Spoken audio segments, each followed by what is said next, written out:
Hey Melissa, how do I clean my files? That's a good question, and it's something that a lot of people will neglect. Now, there are something that's called a card file. This is a newer one that I found, I don't remember, just a few years ago. And then this is one that was gifted to me from a really old jeweler that actually had kind of a cool thing in here. So there's this little pin that I could come into each of the teeth and remove something that's in between one or two of the teeth. So you can always make something like this with an old burr or just a rod of steel or something like that. But a card file, they have these little teeth.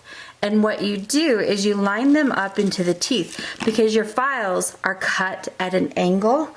And so you'll line it up into that teeth. And what I like to do is just kind of give a little wiggle and it locks them in.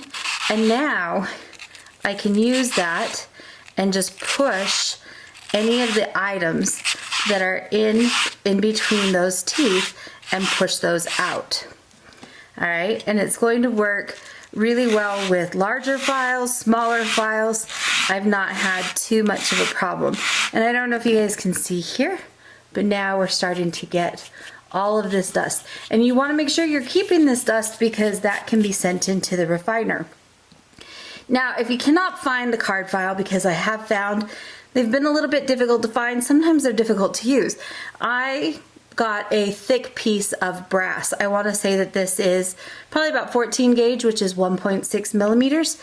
And what you do with that, and here again, I've already got some teeth that have been ground into that, so I can lock those into place. And you can come in and you can push things out this way as well. And so it works a lot like that little pin. However, now I can do a much wider area on that file.